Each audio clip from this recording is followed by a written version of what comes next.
vamos lá. Vamos ver se teremos público hoje. Parará, vamos esperar. Olá, olá, olá. Olá, Miriam. Mimi Aguirre, isso. Tô sem óculos, eu não enxergo direito. Que na verdade acho que é até uma boa coisa, sabia? Porque como eu não enxergo direito, eu não fico lendo muito o que as pessoas estão escrevendo. Ô Dani, Guilherme, Miriam, as pessoas estão chegando devagarinho. Boa noite a todos, espero que todos estejam bem. Dentro do Nicole, dentro do que é possível, né? No momento que a gente está vivendo. Olá. E hoje para mim, desculpa, tô com um pouquinho de pigarro aqui. Hoje para mim, hoje amanheci, hoje de manhã, né? Quando eu levantei, eu estava muito sem saber o que de fato eu ia falar para vocês hoje. Estava, confesso, bastante desanimado, bastante triste assim, em pensar no que a gente pode falar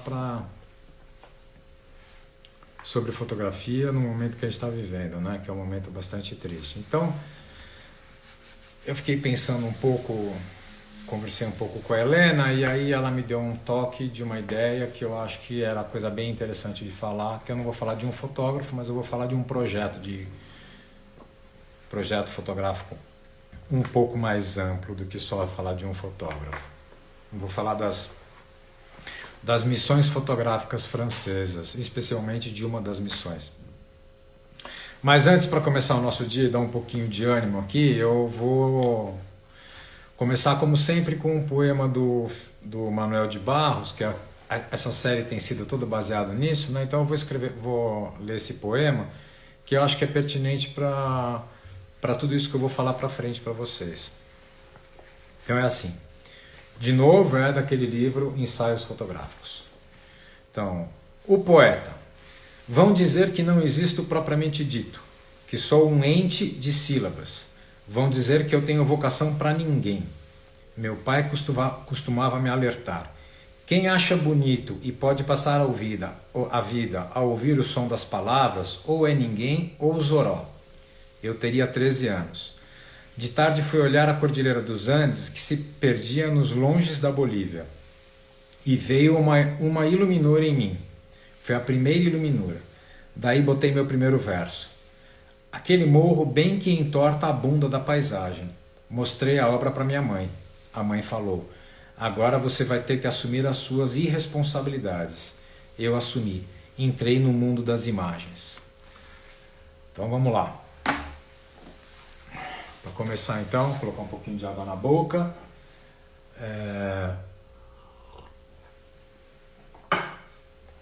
Na França,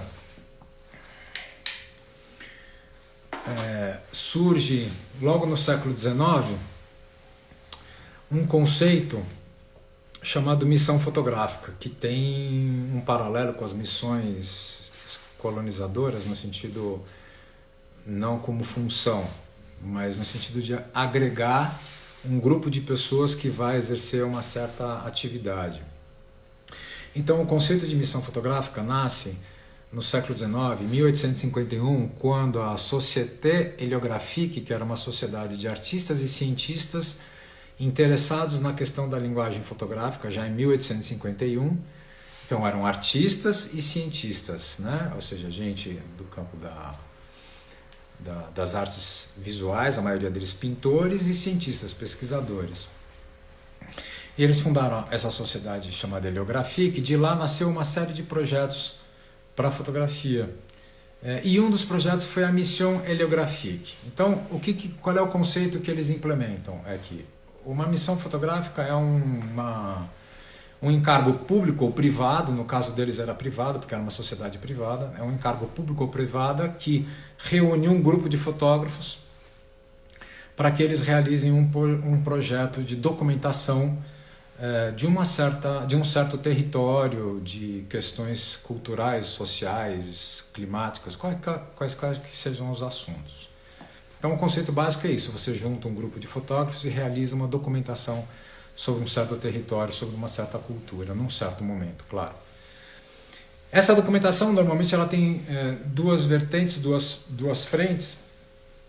Aquela mais clássica de registro, no sentido de uma documentação jornalística, um trabalho com o termo de documental, mais documental no sentido jornalístico da coisa, de registro efetivamente.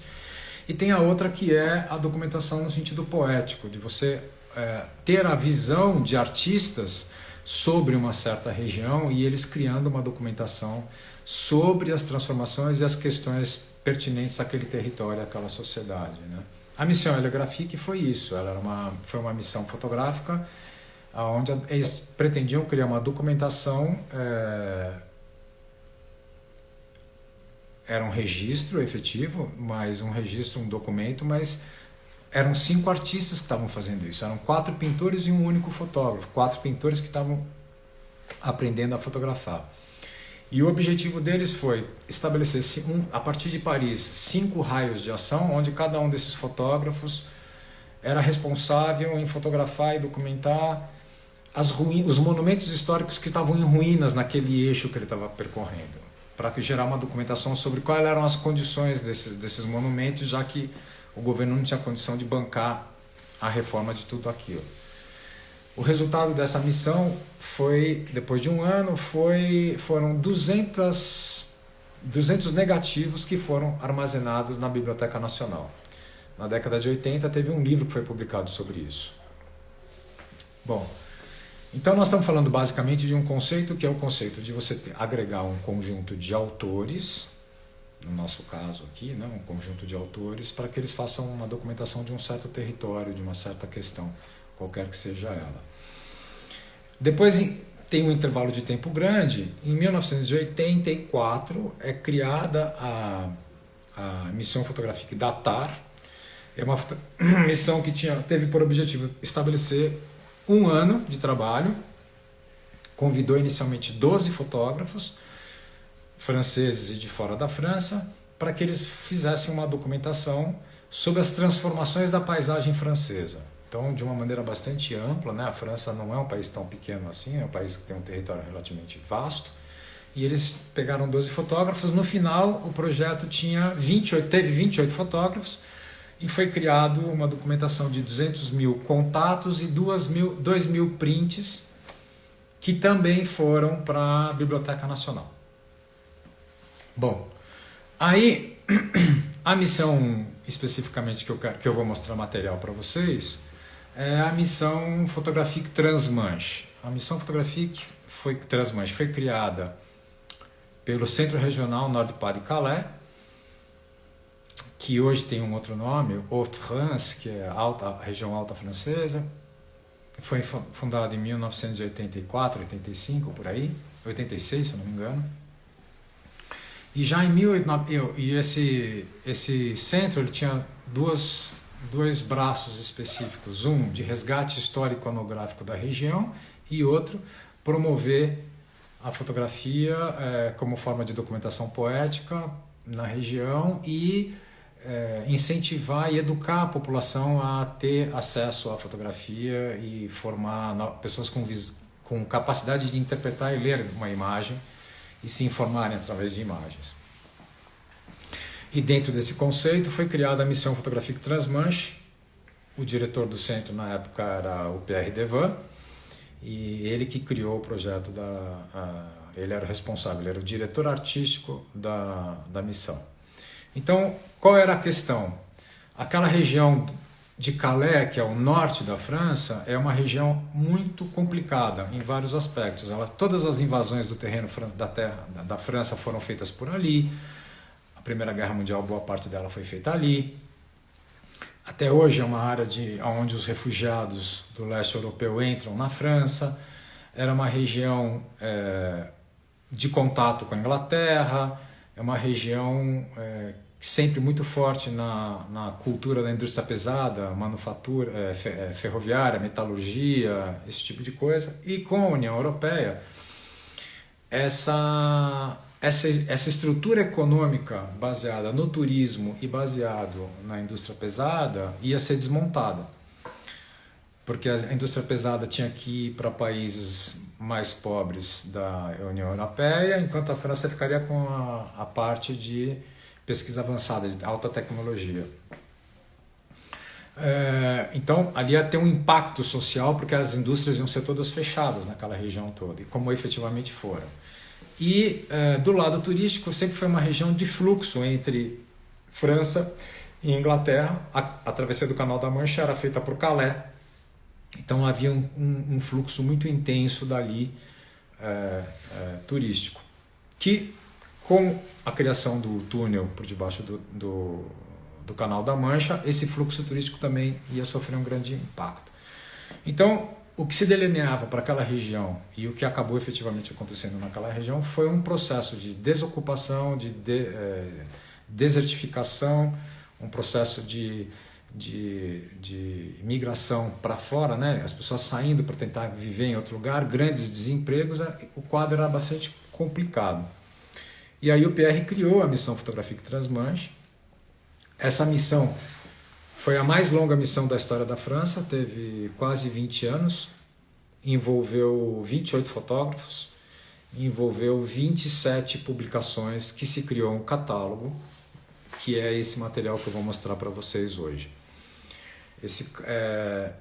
O Pierre ele fez a missão de uma maneira muito diferente do que eram as outras missões. As outras missões, o material foi sempre feito, o material bruto foi entregue para a Biblioteca Nacional e só muito tempo depois é que alguma documentação foi efetivamente feita. E o Pierre não, o Pierre ele conseguiu organizar a missão de uma tal maneira que ele conseguia remunerar os fotógrafos. Ele tinha a liberdade total de escolher quem eram os fotógrafos que iam participar e ele queria criar uma documentação. Então ele criou uma estrutura de catálogo, eu vou já mostrar só para vocês entenderem, um conceito de catálogo, uma espécie de catálogo, extremamente simples, né? Capa mole, cada autor convidado, finalizando o seu trabalho, finalizando bem feito, teria uma publicação desse tipo. Então, depois vocês vão ver que esse formato ele se mantém padrão e o conteúdo vai dependendo de cada um dos fotógrafos. E o Pierre dava muito valor para a questão da impressão, ou seja, se isso vai virar uma documentação, que é uma documentação poética, isso precisa ser bem impresso, isso precisa ser bem feito, porque isso tem que durar e tem que mostrar a potencialidade máxima que essas imagens podem ter. Então, com esses preceitos básicos, que é liberdade total de convidar quem ele quisesse, de ter um período longo para desenvolvimento do projeto, ou seja, quase 20 anos, de fazer uma impressão que fosse uma documentação, ele fez com que a missão Lance Ventoux, a missão Lance Ventoux é um outro projeto que ele está fazendo agora. A missão Photographique Transmanche foi o projeto mais longo e mais aprofundado e diversificado sobre um território, sobre as transformações de um território, de uma cultura que a fotografia na história pôde fazer. A gente teve nos Estados Unidos na década de 30, né, a FSA, a Farm Security Administration, houve também na Itália projetos desse tipo, houve na Alemanha projetos desse tipo, mas eu acho que não teve nenhum projeto que teve a dimensão, a duração e a quantidade de documentação que foi criada, como esse projeto. Então as temáticas, os fotógrafos e as temáticas são duas questões que eram bastante importantes para o Pierre. Ele queria ter autores que ele realmente acreditasse no trabalho deles, na competência deles de usar a fotografia para usar como uma forma de expressão de quem esses fotógrafos são no mundo, como é que é a perspectiva e a visão deles de mundo, mas sem deixar de levar em consideração que essa autoria, esse olhar estava a serviço de um certo projeto de documentação. Então, para começar o projeto, ele precisava começar de uma maneira muito forte para chamar a atenção da sociedade francesa para o que estava sendo feito. Ele então convidou o Bernard Plossou, que é um fotógrafo que quem me conhece sabe o quanto eu admiro o fotógrafo, e o Michel Buteau, que é um grande escritor francês. O Bernard Plossou, apesar de não ser muito conhecido no Brasil, ele é um dos fotógrafos franceses mais importantes vivos. e já nessa década de 80 ele já era um grande fotógrafo. Então eles escolheram o Michel Buteau e o Bernard Plossou, fizeram um convite para eles fazerem uma parceria e eles fazerem o percurso Paris, Londres, Paris, saindo de Paris, pegando o trem, indo até Calais, Calais atravessava de barco, dormia uma noite em Calais, dormia uma noite na Inglaterra, pegava a balsa no dia seguinte e voltava para Paris. Ou seja, é um trabalho de 2 dias. 2 dias, num tiro rápido de 2 dias, ele tinha que resolver o trabalho. E aí, por quê? Porque esse caminho era o caminho que ia acabar, ia ficar para trás. E ele convidou o Plossou porque o Plossou tinha uma característica extremamente interessante que é esse interesse pelo fluxo das pessoas, pelo deslocamento, ser extremamente interessado nessa questão, né? O Plossou, você olha o trabalho do Plossou está sempre baseado num deslocamento dele por um meio de locomoção qualquer que seja, ou um deslocamento de circunstâncias e situações bastante particulares. Então ele lançou esse projeto e ele fez um projeto gráfico que começa assim, ó. Eu vou mostrar mais de perto, não sei se vocês conseguem ver bem. Ó. O que a gente está vendo aqui? Ó? A gente está vendo a estrutura gráfica do livro, é uma narrativa com as fotografias aqui em cima do Bernard, numa sequência onde ele começa com uma fotografia da saída da estação e os textos do Michel Buteau também vão sempre aparecer na parte superior desse catálogo. Na parte inferior, ele apresenta para nós como se fosse o caderno de anotação do fotógrafo e o caderno de anotação do escritor. Então ele coloca como se fosse uma tira de contato mostrando o negativo inteiro do fotógrafo, né? Do trabalho inteiro do cara. Se vocês pudessem ver ao vivo, vocês perceberiam que isso aqui é uma tira sequencial do negativo. E assim o trabalho vai se desenvolvendo. Em cima a parte que é a edição do autor e embaixo vai tendo essa linha que também vai aqui, por exemplo, ó, uma fotografia, aqui o texto escrito pela mão mesmo, né, do autor. Eles reproduziram exatamente como era escrito. E aí, esse projeto gráfico, que para a época foi extremamente polêmico, criticaram muito, e embaixo aqui, além dele mostrar o negativo inteiro, ele vai construindo para nós essa percepção da paisagem que vai mudando, porque a pessoa está dentro de um trem percorrendo um caminho, né? E você vai acompanhando essas pequenas paisagens que vão se perdendo, criando essa sensação do movimento, do fluxo do olhar, do fluxo da vida ali passando para quem está dentro desse trem. Então vejam que está longe de ser uma documentação no sentido do registro clássico, né? É uma documentação poética, né? É um autor dando o seu parecer pelas perspectivas da região e por aquilo que ele é no mundo, mostrando como é que ele interage e reage a aquela região. Então são 27 cahiers, eu não consigo mostrar todos para vocês, eu vou mostrar só alguns. Esse é o número 1, 1988. Esse é o número 5, do famoso fotógrafo inglês Martin Parr, que na época não era tão famoso assim. Mas o Pierre percebeu no olhar do Martin Parr naquela época que ele tinha algo a dizer e ele fez um convite para o Martin Parr também fazer um registro. E o Martin Parr, junto com ele, chegaram à conclusão que o registro que seria interessante para ele fazer seria acompanhar um dia de viagem dos ingleses que costumavam ir para a França, para Calais, de balsa, comprar bebida alcoólica e voltar para a Inglaterra, porque a bebida alcoólica na Inglaterra era muito mais cara, valia a pena você ir para a França, comprar e voltar. Então ele, como um inglês, foi convidado para fazer exatamente esse percurso. E aqui a gente vai ver o olhar do Martin Parr muito declaradamente. Então aqui é uma fotografia, ainda é a primeira fotografia do livro, onde começa, né, o percurso dos turistas. As fotografias do Martin Parr sempre têm um certo sarcasmo, uma certa acidez. Em alguns momentos eu acho profundamente indelicado, em outros momentos eu acho genial. Mas eu acho que ele é um cara que tem uma fotografia muito particular, né? Aqui já, né, depois que o povo já está fazendo as compras, então a gente já vê muito a cara do Martin Parr nessas fotos, né? Já tem bem a cara dele. Pegar esses momentos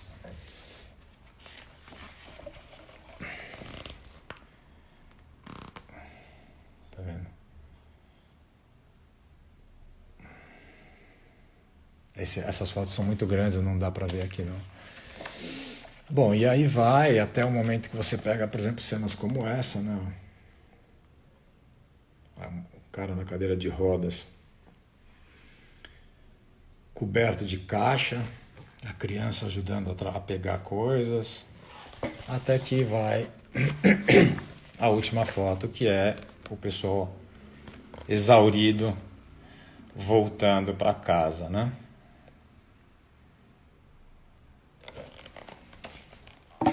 Bom, um projeto também absolutamente curto, né? Um tiro muito rápido. Esse é o número 5, como vocês podem ver aqui em cima, ó, esse é o Caia número 5, já tiveram outros 3 que eu não vou apresentar porque eu acho que não é muito pertinente agora. Depois, o outro que ele fez, que é do Kudelka, que segue o mesmo formato e tudo, só que ao invés de ser vertical, ele é horizontal. O Kudelka, nessa época, ele estava fazendo suas primeiras experiências com a câmera panorâmica dele, que ele usa aquela câmera da Fuji, panorâmica, e o Kudelka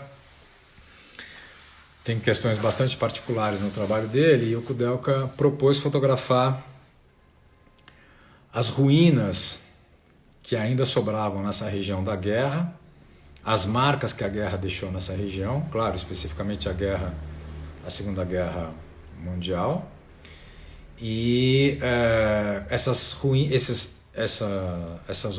poderiam ser tanto ruínas no sentido de coisas que foram reaproveitadas ou coisas que ficaram lá, tem bunkers até hoje na região, como também as próprias alterações que os terrenos sofreram por causa dos bombardeamentos. Então houve toda uma mudança geográfica em certas regiões, de tanto que elas foram bombardeadas. Deixa eu ver aqui. Daniela, depois eu te respondo, tá? Depois eu volto para a tua pergunta. Então, o Kudelka era o primeiro trabalho. O Kudelka demorou acho que quase 3 anos para fazer esse trabalho. Esse aqui é um trabalho difícil de virar para vocês, porque na verdade ele é uma fotografia panorâmica, é muito grande, eu vou passar ela para vocês. E o livro ele foi todo constituído numa estrutura de encadernação que é um leporello, que é uma sanfona. Então vocês vão ver aqui, né? E aqui, para quem gosta do Kudelka, tem muitas fotografias que o Kudelka tem no livro dele, O Caos, que foram feitas nessa região. Isso aqui é década de 80 e ainda é resquício da Segunda Guerra.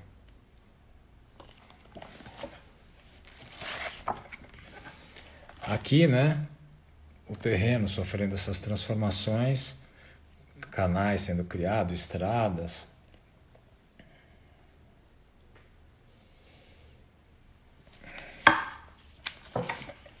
Aqui sim, por exemplo, esse pequena... Nessa foto parece ser muito simples, mas na verdade ela é maravilhosa se vocês conseguissem ver. Você tá vendo que aqui é um morro de grama, né? Tá vendo? Sobressalto na grama. Então isso aqui são alterações geográficas que aconteceram, né? Ou seja, alterações no terreno que aconteceram por causa de bombardeamentos. E eles deixaram que a natureza se incumbisse de ocupar.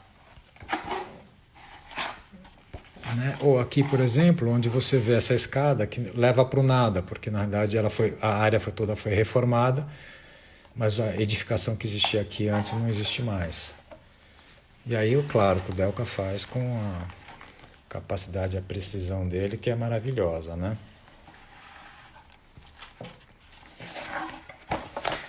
E é essa fotografia que encerra o trabalho. Deixa eu pegar aqui para vocês verem com cuidado aqui, ó, tá vendo? Bem na pontinha aqui tem o mar quebrando. E aqui tem essa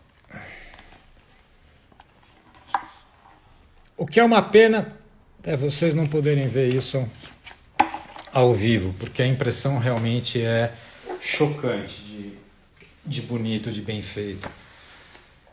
Aí, o catálogo número 9 foi o único catálogo que teve um formato que fugiu ao padrão. Então ele tinha a mesma altura dos outros, mas ele não era tão largo quanto os outros. E como o catálogo tinha que ser feito dessa forma, ele resolveu então fazer com que a capa, ao invés de ser branca, fosse marrom. Esse catálogo é do Lewis Baltz, um grande artista plástico.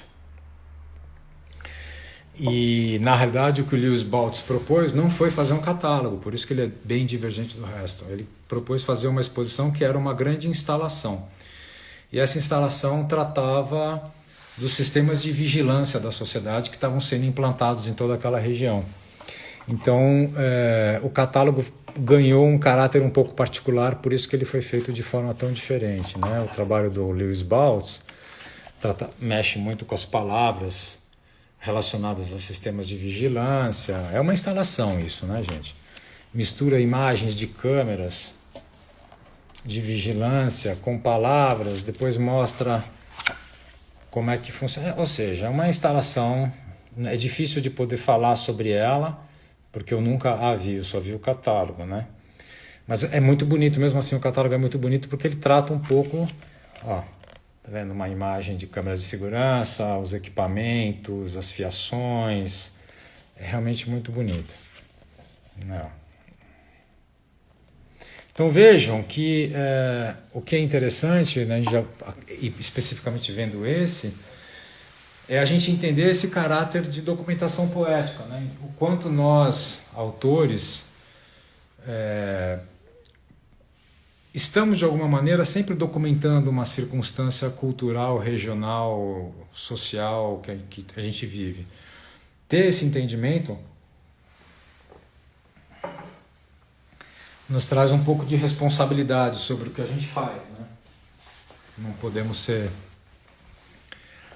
muito fúteis, né? Só pensando na fama, no espetáculo. Enfim. Não vamos entrar muito no mérito dessas coisas, porque hoje o dia vai ser complicado pra gente, né? Se a gente ficar falando de posturas políticas e sociais do nosso meio. Esse trabalho é o CAIA número 11, né? O outro era o número 9. Esse trabalho é do Tim Brennan. E o Tim Brennan, ele fez uma proposta também muito particular. Ele escolheu duas fotografias feitas durante a Primeira Guerra Mundial, e ele fez um trabalho como se fosse uma pesquisa forense sobre essas imagens. Então ele dividiu essas imagens em pequenos quadradinhos fragmentados, em pequenos blocos fragmentados, e como se ele quisesse descobrir o que tinha em cada um daqueles pequenos fragmentos para entender o que estava escondido na imagem. E aí ele vai expandir essas imagens até um tamanho que seja legível, que a gente consegue ver do que tem ali naquele pequeno fragmento, né?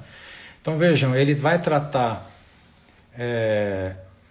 de uma questão da região, a Primeira Guerra Mundial, a guerra de trincheiras, essa guerra de batalha campal mesmo que foi. Ele vai resgatar isso para falar, nos tentar chamar a atenção para aquilo que sobrou disso tudo, né? O que isso tudo nos leva. Então, as imagens, elas são claramente muito imprecisas. E essa é uma questão bastante interessante, porque isso aqui é tudo fragmento de uma única imagem, tá vendo?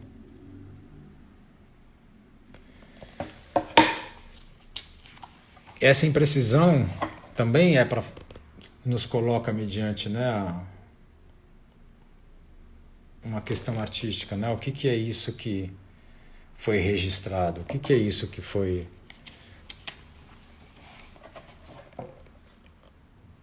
descaracterizar do todo e a gente olhar para um detalhe? É o nosso trabalho, né?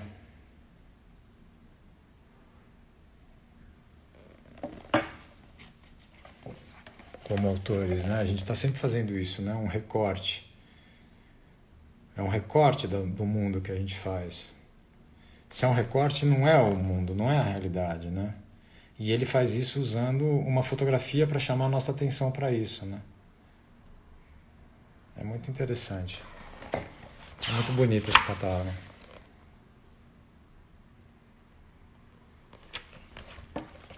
Vejam a quantidade de coisas diversificadas, né? De temáticas, de formas de enxergar um território, enxergar uma certa cultura num certo momento e dar o seu relato poético sobre o que você experiencia naquele lugar, né? Então é um trabalho, a documentação poética ela tem essa característica, ela fala do autor, mas ela também fala do lugar. Não é um trabalho narcísico só sobre o autor, né? Usando aquele lugar. Não, ela também tem uma relação com o lugar, né? É pro lugar. Um outro fotógrafo que naquela época não era tão conhecido, Bruce Gilden, fotógrafo americano.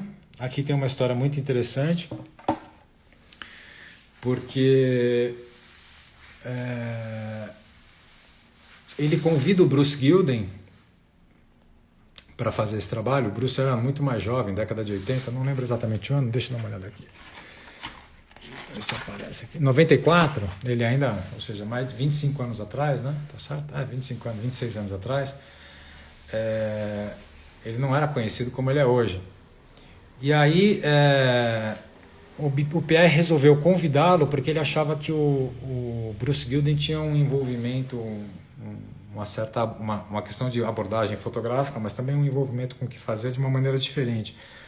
Porque havia uma certa pressão política para que o Sebastião Salgado fizesse essa parte do trabalho. E o Pierre preferiu trabalhar com o Bruce Gilden. Bleu, em francês, é azul, que também tem como significado o hematoma, né? O roxo que a gente faz quando a gente bate, se machuca. Mas também a forma como os franceses mais humildes são conhecidos. E aí ele vai fotografar, aquela região está fechando fábrica de ferroviária, fábrica de mineração, frigoríficos, tudo que é esse tipo de mão de obra mais pesada, estava tudo sendo fechado, como eu falei no início, para ir para o leste europeu, dentro da União Europeia. Então essas pessoas eram os últimos trabalhadores dessas regiões. Então ele vai lá e vai fotografar os mineradores, gente que trabalha na indústria pesada. Esse livro Bom, as impressões são alguma coisa de absurdo, de lindo. Quem gosta de impressão e gosta de livro tem que realmente dar uma olhada nisso, porque é muito... Olha como ele traz o... aqui não tem jeito de ver. Complicado.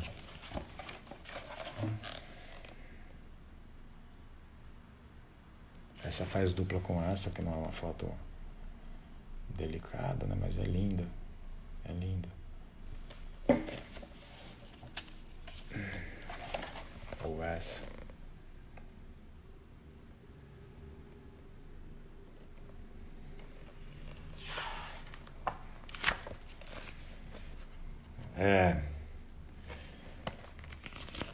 Essa questão é uma questão para ser conversada em off, Gui, porque tem questões bastante complicadas aí por trás do porquê que ele não escolheu o Sebastião Salgado. Langue Brisé, Cahiers 16, é de um fotógrafo polonês, que agora eu vou colocar o nome para vocês, porque eu não sei pronunciar isso corretamente. Prasmovski, eu sei que é assim, mas o primeiro nome eu não vou nem me atrever a falar. O Prasmovski também faz uma coisa muito interessante de apropriação, assim como o Tim Brennan. Ele pega cartões postais da região e ele cria em cima dos cartões postais. Então ele vai fazer o quê? Não só cartão postal, mas como fotografia também. Ele resgata, é um trabalho de resgate iconográfico. Ele junta a frente e o verso do cartão postal, criando essa imagem com os textos sobrepostos, tá vendo? Então eu acho que ele deve ter ele fotografou a frente do cartão, depois ele fotografa as costas e aí ele junta. E aí ele cria realmente um trabalho que é muito bonito plasticamente, é muito profundo no que ele está colocando aqui, resgatando a memória, colocando em xeque essa memória de documentação popular, né? Porque a questão é uma documentação popular, né? O cartão postal ele é um tipo de documento que naquela época, e na Europa principalmente, tinha uma questão séria que é a forma que a população se comunicava, né? Por uma forma barata, onde você juntava imagem e um pequeno texto, né? Então é um jeito de criar uma documentação muito barata, muito popular, e ele traz isso aqui resgatando os nomes. Aqui está escrito os nomes das pessoas, tá vendo? É lindo isso, né? É maravilhoso. Ele também faz depois umas instalações também com coisas que ele encontra, coisas abandonadas da região, né? Dessas pessoas que foram embora e largaram coisas para trás, restos de guerras. Então, por exemplo, que nem aqui, ó. Tem objetos como esse aqui, ó, um pequeno urso de pelúcia, né? Um ralador, um selim de bicicleta. É muito bonito.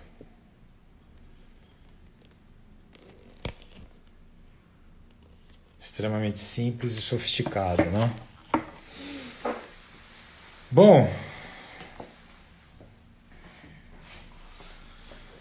o último que eu vou mostrar para vocês é o da Françoise Nunez, uma fotógrafa francesa, apesar desse título, esse sobrenome parece espanhol, né? E a Françoise, ela foi convidada para fazer um trabalho para mim, bastante interessante. Ela fez de uma maneira muito primorosa, porque ela foi convidada a fotografar os 3 portos daquela região. É o porto de Dunkerque, o porto de Calais e o porto da onde é que é o último, gente? Eu sempre esqueço um dos portos. Bolonha. Bolonha era um porto tipicamente de pesca, Dunkerque de carga e Calais de turista. Sim, uma mulher, tem várias outras mulheres também que atuaram na missão. Várias outras não, acho que tem mais 2. E aí é interessante porque a Françoise é uma mulher e o porto é um lugar bastante masculino, né? Aqueles equipamentos muito pesados, navios gigantescos, guindastes gigantescos, força braçal, né? De trabalho, força braçal. E é interessante que como a mulher e a delicadeza do olhar de uma mulher como a Françoise Nunez colocou isso em evidência, né? Então vamos lá, dar uma olhadinha. Aqui é a primeira foto, né, logo da coisa, também que já é muito bonita, né? Então, essa é a primeira foto que ela fez. Olha aqui, que ela fez não, mas que eu vou mostrar para vocês. É maravilhoso o trabalho dela. Ela é uma fotógrafa impressionante, né? Ela optou muito por esses momentos mais silenciosos dos portos.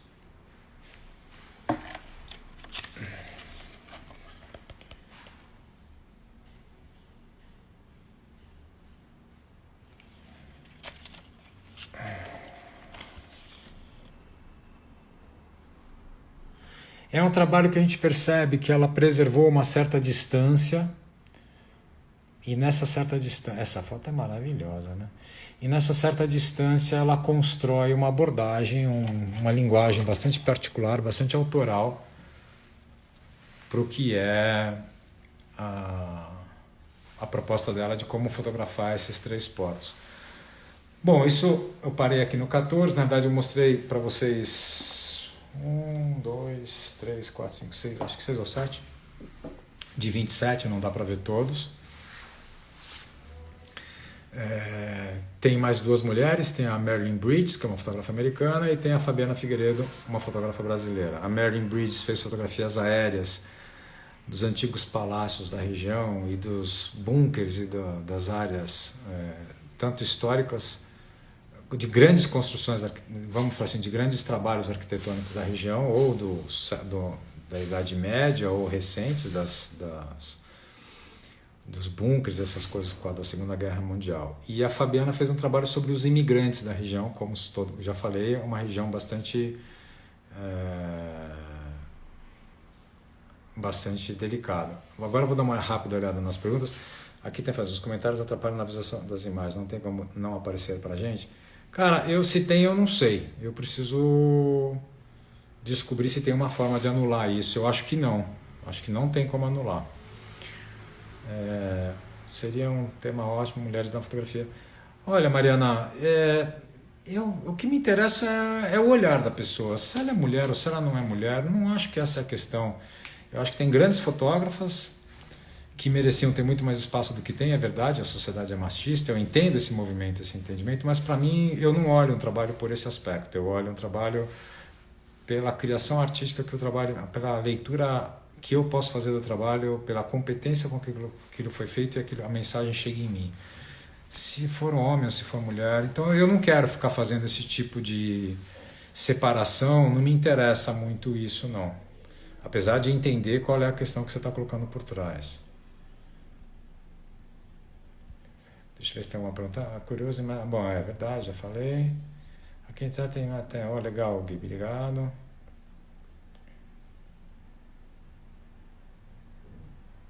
Essa pergunta sobre questão de direito de imagem é complicada porque isso depende muito das leis de cada país. Então, não tem um padrão para isso. A princípio, naquela época na França, o que é público. E os lugares que eram privados... ele sempre teve que negociar autorizações para poder entrar. Por exemplo, o trabalho do Bruce Gilden foi feito mediante autorização de todas as indústrias e dos seus funcionários para que aquilo pudesse acontecer. Mas não por problemas...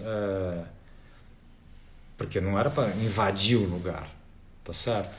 Agora, então, ele precisa de autorização para poder entrar e dizer o que vai entrar. Se é um lugar privado, o cara diz se pode entrar ou não, né? E se vai ser fotografado ou não. Agora, as leis na França, elas preservam bastante a questão do direito público. Então, o fotógrafo tem direito, em espaços públicos, a fazer o que ele quer. Nesse sentido, claro que você é sempre responsável se você passa da linha da ética, né? Em outros países isso é mais complicado. Então, não sei te dizer porque cada país... No Brasil seria bem complicado hoje. Acho que não sei se alguém tem mais alguma pergunta aqui importante. E as leis no Brasil? As leis no Brasil, não quero entrar nesse assunto. As leis no Brasil são complicadas sobre isso. Super interpretativas, elas não são precisas. Então isso pode ser muito complicado de ficar dizendo aqui. Não acho que eu queria entrar no acesso na questão política. Você quer saber a Vanessa quer saber o nome do polonês. Eu vou colocar aqui de novo para você ver. Tá aqui, ó.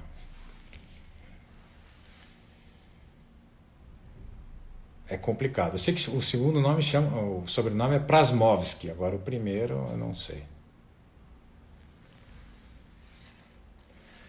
Bom, se ninguém tem mais perguntas, ninguém quer falar nada. Hoje eu quis fazer um apanhado. Eu acho que essa questão de missão fotográfica... Por que eu resolvi mostrar isso hoje? Primeiro porque eu realmente estava muito sem inspiração para falar especificamente de um único fotógrafo. Eu queria fazer uma coisa um pouco mais geral. E segundo porque eu acho que a gente está entrando num momento do país em que o papel do fotógrafo e o papel do autor vai ser super importante. Se você é um fotógrafo, documentarista, jornalista, qual o nome que você queira dar para esses títulos, o seu papel vai ser super importante em documentar a história que está acontecendo no país hoje e daqui para frente. E nós, autores, que somos mais preocupados em dar a nossa posição sobre a vida, sobre o nosso olhar sobre o mundo, acho que é uma convocação. A gente precisa produzir, trabalhar, não gosto da palavra produção, a gente precisa criar as nossas leituras e interpretações do que está acontecendo no Brasil hoje, que vai acontecer nos próximos anos. E a gente não tem no Brasil a cultura de uma documentação, quer seja de registro no sentido mais clássico, ou um entendimento então de uma documentação poética, de que os autores, os artistas estão criando documentações sobre a situação, onde tem um compromisso de liberdade com o autor, de dizer, de ele se mostrar e se posicionar dizendo como é que ele vê o mundo e como é que ele vê aquela experiência de mundo, mas também no sentido de saber que está criando uma documentação para aquela sociedade, não é uma coisa só egocêntrica, egoísta, narcisista, eu estou aqui criando, livre dos problemas do mundo e o que eu faço é Não, não existe isso. Primeiro que ninguém vai dizer para você, você não pode dizer que você faz arte, você faz uma criação. Se ela vai ser arte ou não, não é você que vai dizer isso. Nós, né? Mas a gente tem que ter compromisso e comprometimento ético com a sociedade que a gente está vivendo. E no Brasil não existe projeto de missões fotográficas, por exemplo. Nenhum projeto foi feito nessa profundidade, dessa forma, com esse compromisso. A gente não tem, 200 anos depois, quase 200 anos depois da fotografia, a gente ainda não tem um projeto sério para os autores fazerem. Então, eu acho que isso vai ser muito importante agora para a gente. Era por isso que eu resolvi mostrar. Por um lado, pelas dificuldades de falar de alguém especificamente, e por outro lado, porque eu acho que esse é um tema que é um chamamento para a gente. Maria Galvão Rios. Eu não entendi o que significa esses olhinhos assim, mas espero que seja bom. Então acho que eu vou encerrar por aqui, porque realmente não está tendo muitas... Na América Latina existe alguma iniciativa assim de estímulo a esses registros, leituras pessoais? Eu acho que tem muitos documentos na América Latina e registros pessoais, sim. Nessa abordagem mais poética, existem muitos artistas que se manifestaram, mas que eu tenho conhecimento, e isso não é uma verdade absoluta, muito pelo contrário, eu não tenho conhecimento de um projeto organizado, pensado, né? Porque a missão Fotografia que Transmancha, ela tinha um diretor artístico, em que ele foi em 27 pontos que eram sensíveis para ele do que estava acontecendo naquela sociedade, e ele escolheu os fotógrafos adequados para fazerem aquilo, não se sujeitou a pressões políticas e escolheu quem ele achava que era o ideal para mostrar aquilo. E eu não conheço nada parecido na América Latina, nem nos Estados Unidos. A FSA, que foi na década de 30, tinha uma censura pesada em cima do material que os caras faziam. Os negativos que os caras não queriam que fossem divulgados eram furados para que não fossem divulgados. Então, eu não tenho conhecimento, não sei. Mas acho que não tem. Bom, então tá bom, se ninguém tem mais pergunta nenhuma, vamos encerrar essa live, voltamos no domingo que vem. Obrigado aí pela atenção e até a próxima.